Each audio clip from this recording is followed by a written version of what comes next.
Something that Nintendo has never tried is a Legend of Zelda game that's a 4-player, semi-competitive, co-op, action-adventure, roguelike dungeon crawler. Now that would be a unique and interesting take on the series. It would combine staple elements of exploration and dungeon crawling that are typically associated with the series, with the challenge and replayability of a roguelike game. The addition of multiplayer and semi-competitive elements would add a new level of complexity to the gameplay and would require players to work together and strategize in order to succeed. This type of game would appeal to fans of both the Zelda series, roguelike games, and it could attract new players to the series with its unique gameplay and multiplayer features. What do you mean it already exists? And it costs almost $600 to play? What the fuck? The Legend of Zelda 4 Swords Adventures was released in North America on June 7th, 2004. It is a direct sequel to the Minish Cap, even though Minish Cap was released 2 years after? But the 4 Swords game of the GBA is also a sequel to Minish Cap? But 4 Swords was released before the other two? Okay, if we bring the timeline into this, wait. This game takes place at the end of the timeline? Skyward Sword first because it's the sword. Minish Cap is second, it's the hat. 4 Swords is third? Okay, after further review, the timeline is still absolute bullshit. 4 Swords Adventures uses a combination of Minish Cap, A Link to the Past, and Wind Waker graphics to create a rather unique visual style. Players could use the GBA as a controller via a link cable to the GameCube connecting between 1 and 4 GBAs. Game Boy Advance. It was the only Zelda game designed to be played with multiple players, and each player can control a different colored Link and work together to progress through the game's levels. I can hear you now saying, but what about Triforce Heroes? And my response to that is I don't know what you're talking about. Starting with the original Legend of Zelda, all games in the series were 2D top-down action-adventure dungeon crawlers. This was until 1998 when Nintendo released Ocarina of Time. The quest to save Zelda got a third dimension, and this trend continued on with the immediate sequel of Majora's Mask. So when the Oracle's games were released in 2001, fans speculated that Nintendo wanted the 2D top-down games to be released on their handheld consoles, and the 3D games to be released on the home consoles. This was made evident when Nintendo released A Link to the Past and 4 Swords for the Game Boy Advance in 2002, before finally being cemented in place when they released Wind Waker in 2003. But even though fans have a nostalgic love for Wind Waker now, it was panned by fans upon release for having a childish, cel-shaded graphic style. So when the next home console release came in the form of a 2D top-down game, fans weren't quick to pick it up. Oh, and it cost an arm and a leg to play as Nintendo intended. Let's lay this out for everyone at home here. In order to play the game to its fullest extent, you need to own 1 GameCube, 1 copy of the game, 4 GBAs, and 4 GBA to GameCube link cables, for a grand total of around $585 to play 1 game. This makes Steel Battalion's original MSRP of $200 seem like a great deal. Okay, sure. Most people I knew already had a GBA, which is most of the cost, and it's 1 to 4 players, so you don't need 4 GBAs and link cables. But it's made for 4 players. The plan was to have 4 players. Also, what about if you wanted to play it with your brother or sister? Did your parents have to go buy more GBAs just so you could play it? It's also impossible to play online, legally. It's not in any of the eShops. I know what you guys are thinking, just play on Dolphin and use NetPlay. It's so easy. Wrong. Something about Dolphin NetPlay does not like connecting you to other players when you try to run this game. The process to set this game up took way too long, but ultimately NetPlay was a no-go, and we had to settle on using Parsec. It basically lets us both play off of one of our screens. Man, if only we just had a GameCube, a copy of the game, 2 GBAs, and 2 GBA transfer cables, which is the only way to legally play this game, then this whole mess could have been avoided. Does anyone know if Nintendo makes a 1,200-mile long GBA to GameCube cable? It should come as no surprise to anyone that this was the worst-selling Zelda game of all time, selling just 810,000 copies. It wasn't even the best-selling game of June 2004. It's not like a game based on a movie beat it or any... Did Spider-Man 2 beat it? Well, it's not like 2 games based on a movie, Chronicles of Riddick Escape from Butcher Bay? It ain't the fall that gets you. It's a sudden stop at the bottom. Okay, hang on.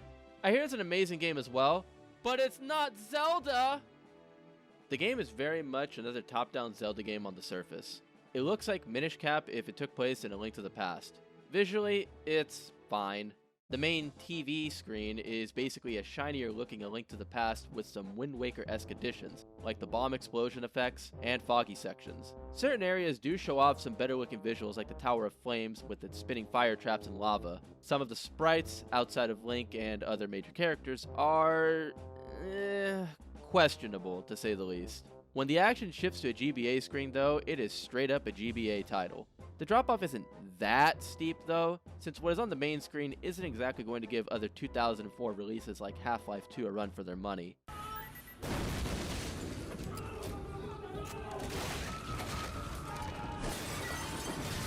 The visuals are honestly not very important for a game like this, although I could see some people in 2004 would feel let down for spending $50 on a home console game that looks like it's stuck somewhere between a main console game and a handheld.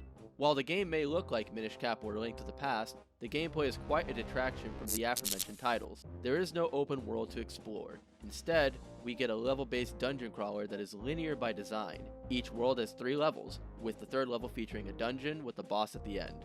Instead of opting for the tried and true formula of traverse the overworld, enter the dungeon, find the major item, beat the boss, repeat, Nintendo decided to make you start each level with just your sword and shield. There are items you will come across throughout the levels like the boomerang, bombs, bow, and Rock's Feather, but each human player can only carry and equip one, so you need to decide which items you believe will be the best ones to carry. Sometimes you're required to have 1 or 2 specific items, or you cannot progress past certain points. The catch is that, like I mentioned earlier, you start each level with only your sword and shield, so these items you find do not carry over to the next level. In a few levels you have the option to upgrade each item to level 2 at a fairy fountain. It gives it a bonus effect that you'll need to get through the level. The game feels more like Diablo or The Binding of Isaac without the roguelike elements. Speaking of which, if this game was released on the Switch as a Zelda roguelike for a cheaper price tag, with couch and online co-op/multiplayer, Nintendo would literally be printing money. Boy, if I had $1 for every time I've heard myself say, Nintendo would be printing money if they did X, I may actually be able to afford all the components required to play this game the authentic way. From the original Legend of Zelda to Breath of the Wild and beyond, each Zelda game has a unique identity to them. The Legend of Zelda was the OG. It's the first. It's the classic. Zelda 2 was... Zelda 2. For better or for worse. We try to forget about Zelda 2. Hey, at least they gave us the temple theme. A Link to the Past was the beginning of the golden age of Zelda. Its identity is a sprawling overworld skipping back and forth between Hyrule and the Dark World. Ocarina of Time is the GOAT. Majora's Mask is the true GOAT. Fight me. Wind Waker is sailing. Oh my god, the sailing. It was the biggest and most open for the longest time. It was all about exploration and discovery. Minish Cap is all about shrinking with the Minish Cap to explore areas and solve puzzles. Twilight Princess is the gritty Zelda. You're a wolf and you work together with Midna to solve puzzles and defeat enemies. Skyward Sword is Nintendo pushing their love of innovation! I mean, motion controls. Breath of the Wild is pure exploration. It's Skyrim meets Zelda with a dash of Dark Souls.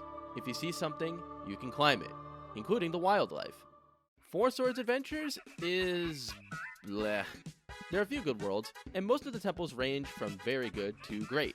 But other than the last world, the game is a repetitive, unenjoyable mess. If the entire game played like the final world, it would be an amazing game. It's like the devs designed the final level and tried to figure out the beginning and middle afterwards on the fly.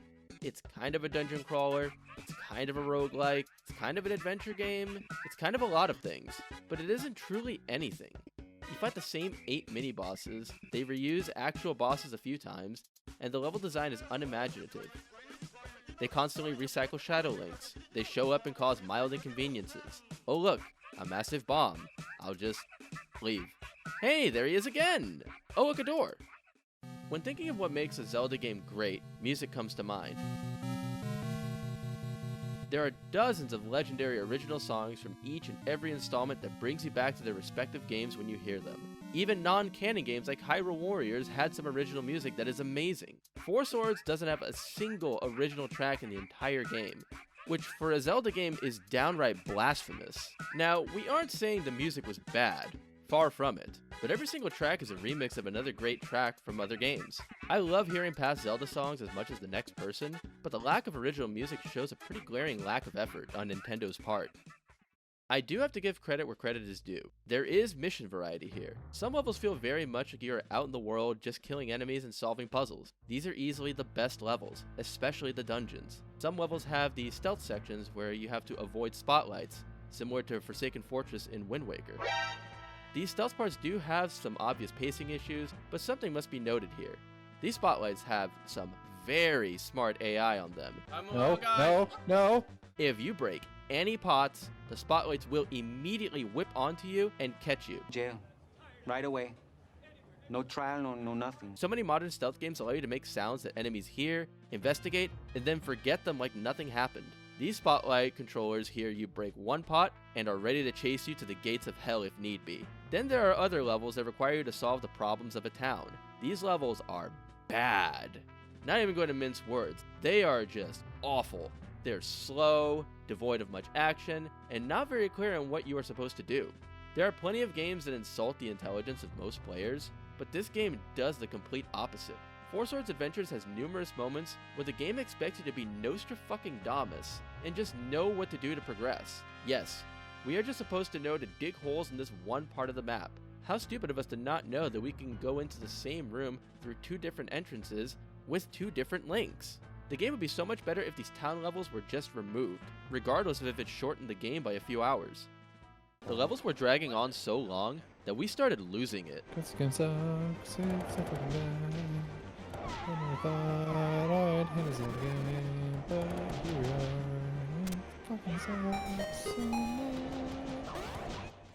The weirdest decision by Nintendo for this game, as we mentioned earlier, is making you start each level with only your sword and shield. Yes, these items you find do not carry over to the next level, which goes against everything we know and love from previous Zelda games. The jubilant feeling of getting the bow in any other Zelda game is very rewarding. You start remembering all of the puzzles you pass by that can be solved with the bow. Four Swords almost completely removes that element from the game. You get the bow and begin asking yourself, alright, so how long will I need this until I have to drop it for another item? From a traditional Zelda perspective, this is pretty unsatisfying. The controls are confusing at best. Since you are playing on a GBA or GBA SP, this means you are playing this game with only 6 buttons, not counting the D-pad. Now I know the GBA Zelda titles like Minish Cap had the same controller restraints, but those titles never had me constantly worried about my next input. Which brings me to my real issue with the controls. The action button is your A button. It isn't so simple though. You don't roll or pick up items with A. Oops. Why is A not roll? The A button allows you to talk to NPCs and use items like the bow, boomerang, or bombs. Whoops! Sorry bro. Your R button is what you use to pick up and throw items like pots and cuckoos as well as roll. Which is a big problem because if you're rolling around to get around quicker, you will often pick up other links and stop you dead in your tracks. It's so bad that even though rolling is by far the quickest way to get around, you pretty much don't want to roll around. It just inserts a needless interruption to whatever it is you are trying to accomplish. Also, unlike most Zelda games, you can only throw items you pick up? Why can't you place anything down? This entire game is littered with confusing and downright bad design decisions. The actual worst design decision for this game is not having a map. Lack of map sucks. You'd think, okay, where am I? I'll just look at my map and try and figure out where I've been. But you can't. There just isn't a map. Even the original Legend of Zelda at least had a crappy map for dungeons, and that game came out 17 years prior to Four Swords Adventures. Nintendo took seemingly every single staple from the series and removed them from this game. If it wasn't called Zelda and the characters weren't Link, you probably wouldn't even realize it's supposed to be a Zelda game. If you're playing with less than 4 players, in our case we played with 2, then you will have one Link following each of you. Swapping horizontal and vertical formations is simple. But making your Link follower wait in place, switching to control them as you wait, and then calling your waiting Link to teleport to you is so damn confusing. Especially because you have to use the L and select buttons to do so. I don't know about you guys, but anytime you have to frequently use the select button in a game for more than hopping on your bike in Pokemon, it's an annoying experience. We played this game for hours and would still get the buttons confused. Nintendo tried adding a strong attack that is never mentioned at any point in the game. I just happened to discover it by accident. You press any direction and swing your sword at the same time to lunge in that direction with a big slash. Cool in theory, but it is so unreliable to perform. You could try it 10 times and you'd be lucky to hit it half the time. The Zelda series has always, not Zelda 2, had great, tight controls, but Four Swords Adventures really misses the mark. It's the only game in the series that I would honestly say just has bad controls. I felt left. I did mention Zelda 2, but Zelda 2 came out in 1988 on the NES. Four Swords Adventures came out 16 years after Zelda 2 and has poor, awkward controls. A Link to the Past and Minish Cap were top-down Zelda games just like this, but they were purely single-player games, so you didn't have to worry about rolling around and picking up your allies by accident or any of the other nonsense you have to deal with. It's almost like Nintendo just copy and pasted the control scheme from A Link to the Past and called it a day without considering this whole co-op thing might make the controls feel awkward. That's pretty unacceptable given the vast improvement in hardware across 3 console generations. Random tangent while we're on the topic, why the fuck do you have to sit through an animation every single time you pick anything up? Remember in Skyward Sword when you would get a short scene each time you collected a material for the first time since you loaded a save? Hey look, a rupee! Four Swords Adventures takes this concept and beats it like a dead opponent. Every time you pick up a big force gem, which is anything 100 or greater, it will stop you dead in your tracks for a few seconds. This creates such a disturbance in pacing. It is especially frustrating because this game throws big force gems at you like candy. Yeah, I don't give a shit about that. Yeah, I know I got 100 force gems. I knew that the last 50 times I grabbed them this level. Now you might be asking, what does collecting the force gems even accomplish? Other than needing 2,000 force gems to finish the level, which is stupidly easy and also has the bonus effect of giving you sword beams. But at the end of each stage, you're ranked versus the rest of the players on how many force gems you collected individually. What does this do? Nothing. It's a fun little addition at best, but you can't skip it. You have to sit through the entire thing and slowly watch the numbers go up. Did we mention the game throws mountains of force gems at you for doing anything?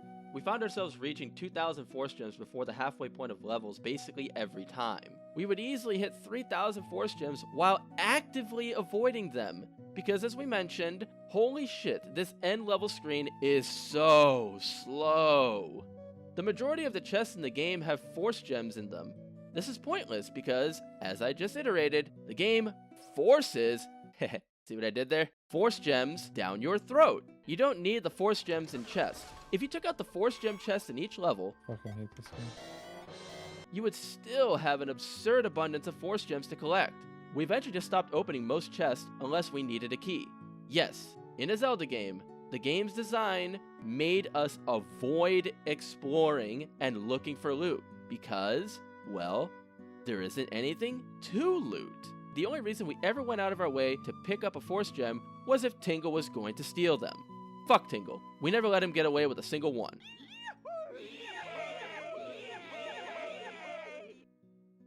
We bashed the control design, and it was all warranted, but the controls have nothing on its level design. The Kakariko Village level is hands down the worst. You walk in, and the first NPC you see tells you to extinguish the fires in town.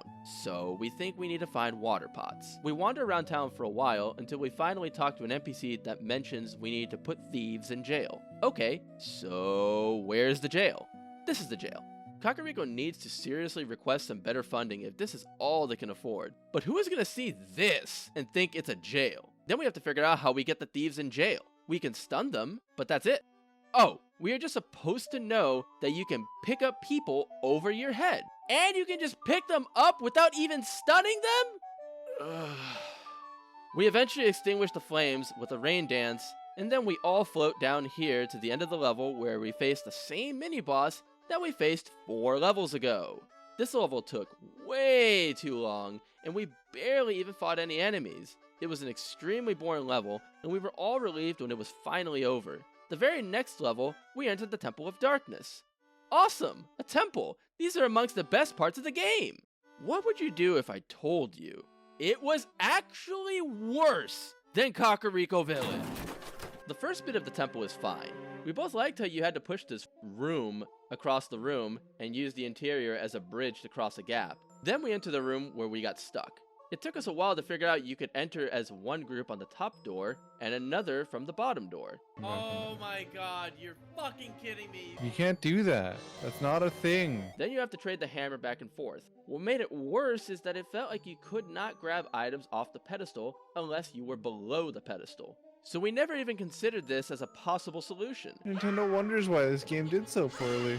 We eventually came across this key and could not find nor remember any room that had a locked door. We spent about 15 minutes wandering around this labyrinth of pain and suffering before we pushed this one block in this one direction, one time, to unlock this door. What in the hell was the point of putting a locked door in the room beyond this door?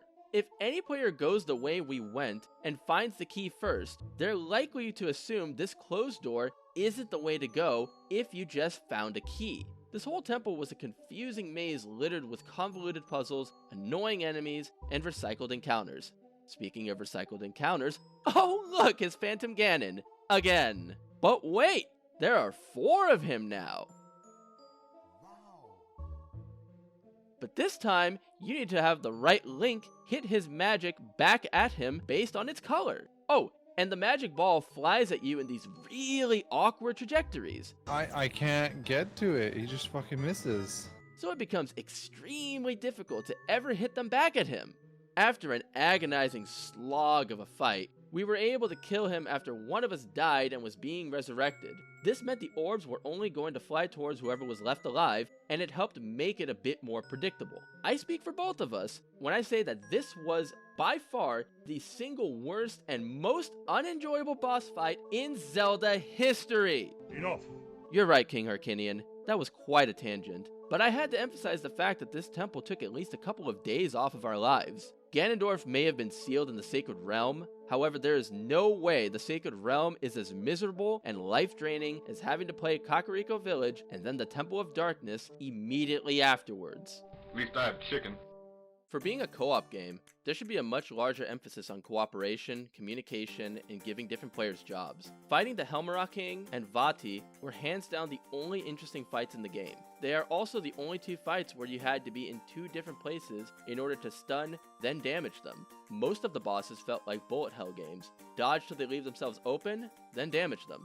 If Nintendo finally decided to make good decisions and released a similar game with roguelike level design and action, they would have a bestseller on their hands. The game wants to be a cooperative dungeon crawler, but the cooperative aspects end up being a hindrance more often than not. I don't know how many times we were in the way and couldn't let the other person pass, or the number of times one of us fell off a ledge and would perpetually fall off the same ledge until the other player moved out of the way of where we were spawning. There shouldn't be any collision between players. The friendly fire doesn't even deal damage most of the time. It's just annoying.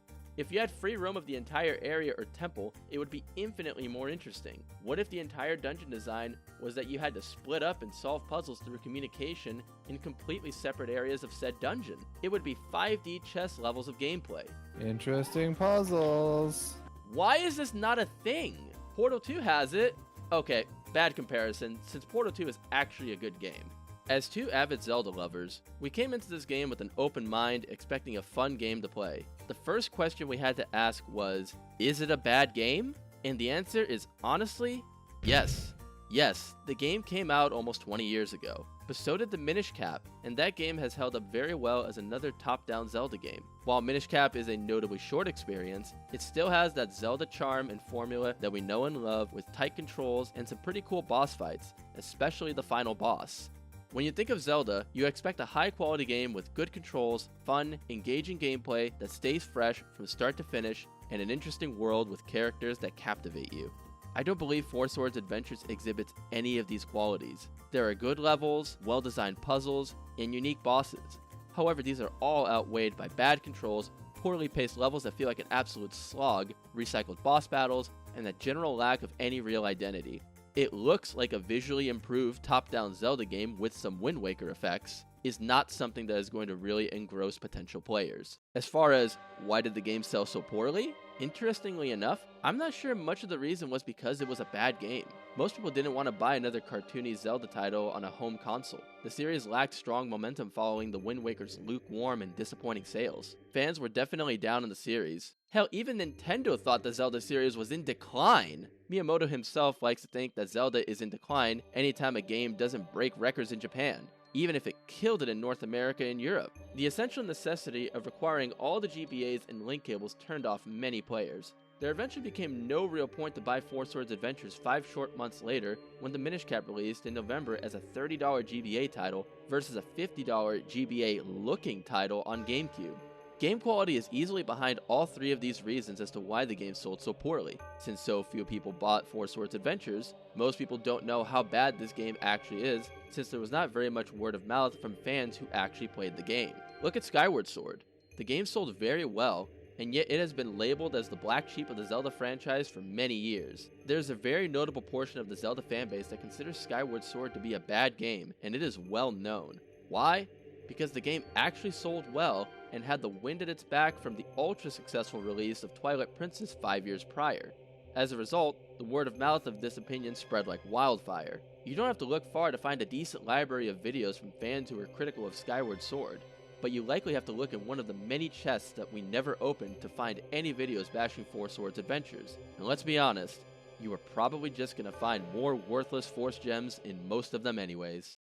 We came into playing this game expecting it to be a fun, if short, Zelda game with co-op aspects. We knew it sold poorly, but we thought that had more to do with people being put off by a second cartoony graphics main title release in a row. And oh boy were we wrong! Well, that might have been the deeper hidden issue, but the main issue is that it's a game with no real identity, it has poor controls, it takes away the core concept of the Zelda series of open world exploration by getting various items and tools. The co-op aspect is fun at first, but fighting side by side isn't possible without constantly hitting your friends. It uses a mix of the graphical style of 3 different games, all worse than their respective titles. The enemy variation is laughable, the level design, outside of most temples, is boring and unimaginative.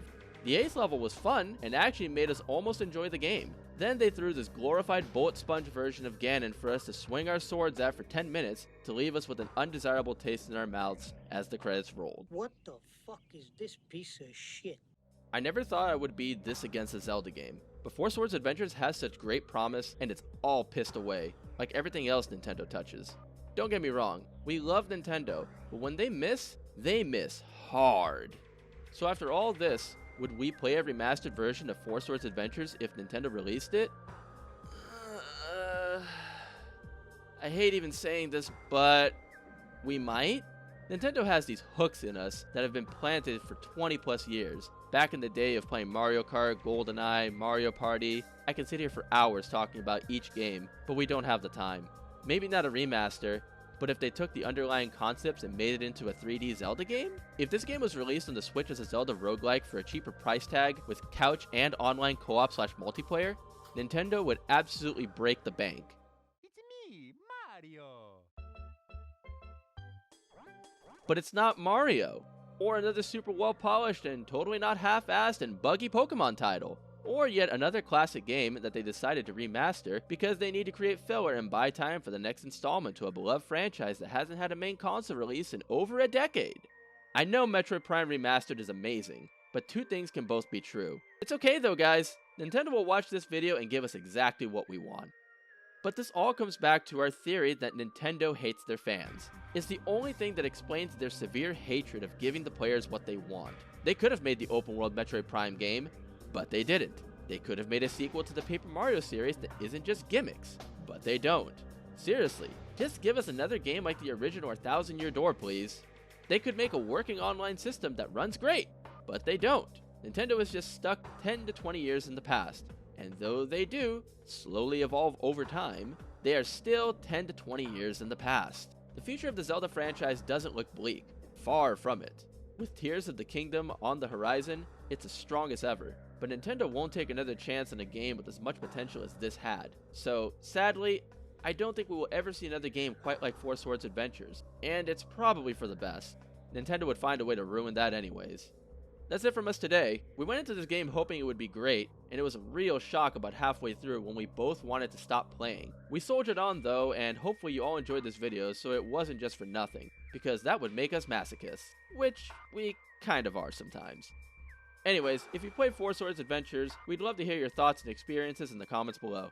Thanks for watching and hope to see you in the next video.